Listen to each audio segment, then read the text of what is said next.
Hello friends, welcome to my channel. ഇന്ന് ഞാൻ നിങ്ങൾക്കായി പരിചയപ്പെടുത്തി തരാൻ പോകുന്നത് ഒരു ട്രഡീഷണൽ അരിയിരപ്പം റെസിപ്പിയാണ്. അപ്പോൾ ഇത് ഉണ്ടാക്കാനായിട്ട് 3 കപ്പ് പച്ചരി 3 മണിക്കൂർ കുതിർത്തതിന് ശേഷം ഒരു 15 മിനിറ്റ് വെള്ളം വറുക്കാനായിട്ട് വെക്കുക. അതിനുശേഷം ഒരു കോട്ടൺ തുണിയിൽ പരത്തിയിട്ടതാണിത്. അപ്പോൾ ഇത് പൊടിച്ചെടുക്കാനായിട്ട് മിക്സിയുടെ ജാറിലേക്ക് 2 കപ്പ് പച്ചരി ഇട്ട് കൊടുക്കാം. പൊടിച്ചെടുക്കുന്ന സമയത്ത് മിക്സി എപ്പോഴും ഡ്രൈ ആയിരിക്കണം. അപ്പോൾ ഇത് പൊടിച്ചെടുത്ത് കഴിഞ്ഞു. ഇനി ഇതൊരു അരിപ്പ ഉപയോഗിച്ച് നമുക്കിത് അരിച്ചെടുക്കണം. കുറേശ്ശെ ആയിട്ട് അരിപ്പയിലേക്ക് ഇട്ടിട്ട് അരിച്ചെടുക്കാം. ലാസ്റ്റ് വരുന്ന തരി നമുക്ക് ഒരു പാത്രത്തിലേക്ക് മാറ്റി വെക്കാം. മലബാറുകാരുടെ സ്പെഷ്യൽ 4 മണി പലഹാരമായ അരിയിരപ്പം നമുക്ക് സിമ്പിളായിട്ട് ഉണ്ടാക്കാൻ പറ്റും. പണ്ടൊക്കെ ഇത് അരി ഇടിച്ചാണ് ഉണ്ടാക്കിയിരുന്നത്. ഇപ്പം നമുക്ക് പുട്ടുപൊടി ഉപയോഗിച്ചിട്ടും അങ്ങനെ അരി മിക്സിയിൽ പൊടിച്ചിട്ടൊക്കെ ഉണ്ടാക്കിയെടുക്കാവുന്നതാണ്. അപ്പോൾ നമ്മൾ 2ാം ട്രിപ്പും പൊടിച്ചെടുത്ത് വന്നിട്ടുണ്ട്. അപ്പോൾ ഇനി ഇതും കുറേശ്ശെ ആയിട്ട് അരിച്ചെടുക്കണം. ബാക്കിയുള്ള തരി നമുക്കൊരു പാത്രത്തിലേക്ക് മാറ്റി വെക്കുകയും കൂടി ചെയ്യണം.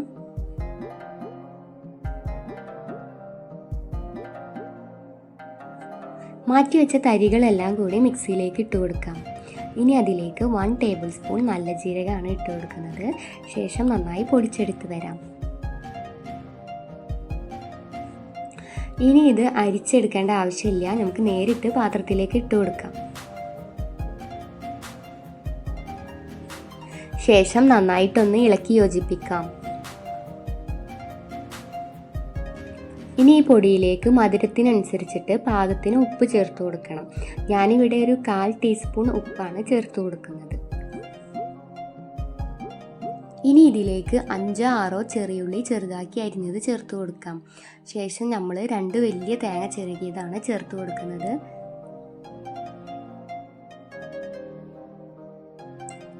ഇനി ഇതിലേക്ക് 1 കപ്പ് പുട്ടുപൊടിയാണ് ചേർക്കുന്നത്. ഞാനിവിടെ എടുത്തിട്ടുള്ളത് അജ്മിയുടെ സ്റ്റീമേഡ് പുട്ടുപൊടിയാണ്. ശേഷം ഒന്ന് നന്നായി ഇളക്കി യോജിപ്പിക്കാം.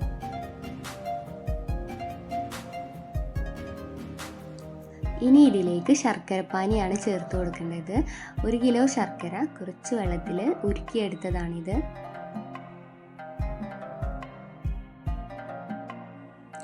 പകുതി ശർക്കരപ്പാനിയാണ് നമ്മളിപ്പോൾ ചേർത്തത്.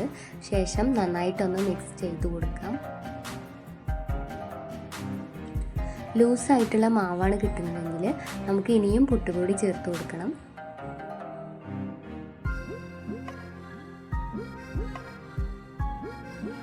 എല്ലാ ഭാഗത്തേക്കും പുട്ടുപൊടി എത്തുന്ന രീതിയിൽ നന്നായിട്ട് ഇളക്കി യോജിപ്പിക്കണം.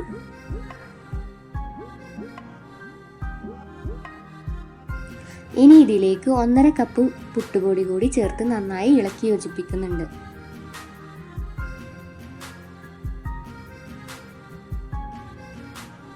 ഇപ്പം നമ്മൾ ഈ മാവിൽ ടോട്ടൽ 2.5 കപ്പ് പുട്ടുപൊടിയാണ് ചേർത്തത്. ഇനി ഇതിലേക്ക് ബാക്കിയുള്ള ശർക്കരപ്പാനി കൂടി ചേർത്ത് നന്നായി ഇളക്കി യോജിപ്പിക്കാം.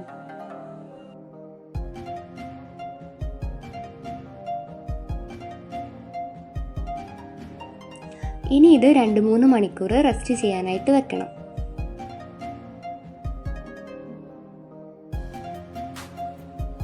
രണ്ട് 3 മണിക്കൂറിന് ശേഷം നമുക്കിത് തുറന്നു നോക്കാം.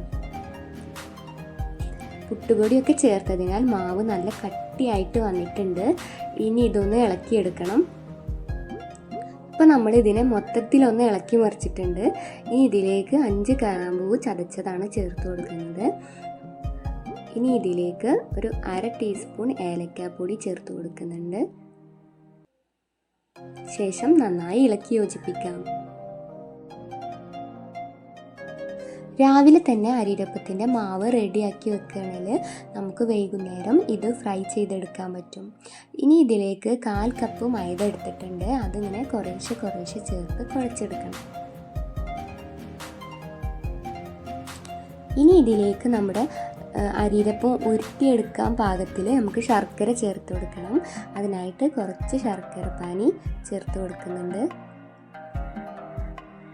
ശേഷം കൈ ഉപയോഗിച്ച് നന്നായിട്ട് കുഴച്ചെടുക്കണം. ഇനി ഇത് വൈകിട്ട് ഉണ്ടാക്കാൻ പറ്റിയില്ലെങ്കിൽ നേരെ ഫ്രിഡ്ജിൽ കയറ്റി വെക്കുക. എന്നിട്ട് പിറ്റത്തെ ദിവസം നമുക്ക് ഉണ്ടാക്കിയെടുക്കാവുന്നതേ ഉള്ളൂ. അപ്പോൾ നമ്മുടെ മാവ് റെഡിയായി കിട്ടിയിട്ടുണ്ട്. ഇനി ഉണ്ടാക്കി തുടങ്ങാം. അതിനായിട്ട് ഒരു നാരങ്ങ വലുപ്പത്തിൽ മാവ് എടുത്തതിന് ശേഷം കയ്യിലൊന്ന് ഉരുട്ടിയെടുക്കുക. ശേഷം ജസ്റ്റ് ഒന്ന് പ്രസ് ചെയ്ത് കൊടുക്കുക. ഇനി ഒന്ന് നടുക്കലായിട്ട് ഒരു ഹോൾ ഇട്ട് കൊടുക്കുക. അപ്പോൾ നമ്മുടെ അരിരപ്പം റെഡി ആയിട്ടുണ്ട്. അങ്ങനെ ഓരോന്നും ചെയ്തെടുക്കണം. അപ്പോൾ ഒരു ട്രിപ്പ് ഫ്രൈ ചെയ്യാനുള്ളതായിട്ടുണ്ട്. അപ്പോൾ ഇനി ഫ്രൈ ചെയ്ത് തുടങ്ങാം. അരിരപ്പം ഉണ്ടാക്കുന്ന സമയത്ത് റോളാക്കാൻ പറ്റുന്നില്ലെങ്കിൽ കുറച്ചുകൂടെ മൈദ ചേർത്ത് കൊടുക്കാം കേട്ടോ. എണ്ണ നന്നായി ചൂടായി കഴിഞ്ഞാൽ അരിരപ്പം ഓരോന്നായി ഇട്ട് കൊടുക്കാം. ശേഷം ഒരു മീഡിയം ഫ്ലെയിമിലേക്കിട്ട് വേവിച്ചെടുക്കണം. ഇത് ലോ ഫ്ലെയിമിലിട്ട് ചെയ്യരുത്, അത് നന്നാവില്ല.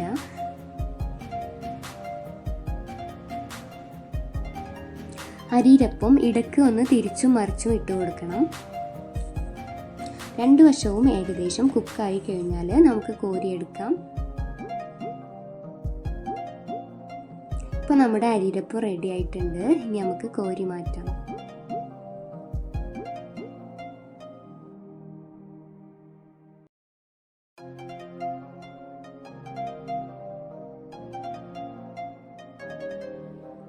ഇതുപോലെ നമുക്ക് ബാക്കിയുള്ളതും ചെയ്തെടുക്കണം.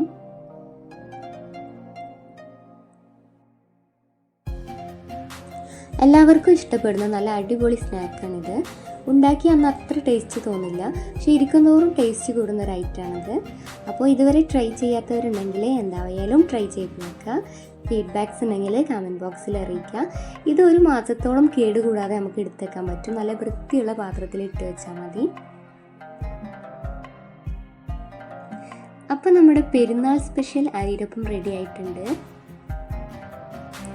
എൻ്റെ വീട്ടിൽ എല്ലാവർക്കും ഇത് ഒത്തിരി ഇഷ്ടമുള്ള കാരണം ഞങ്ങൾ കുറേ ഉണ്ടാക്കി വെച്ചിട്ടുണ്ട്. അരിരപ്പത്തിൻ്റെ റെസിപ്പി എല്ലാവർക്കും ഇഷ്ടപ്പെട്ടെന്ന് വിചാരിക്കുന്നു. അപ്പോൾ നെക്സ്റ്റ് വീഡിയോ ഇട്ട് വരുന്നത് വരെ ബൈ. വീഡിയോ ഇഷ്ടമായാൽ ലൈക്ക് ചെയ്യുക, ഷെയർ ചെയ്യുക, സബ്സ്ക്രൈബ് ചെയ്യുക, തൊട്ടടുത്തുള്ള ബെല്ലൈക്കൺ ക്ലിക്ക് ചെയ്യുക.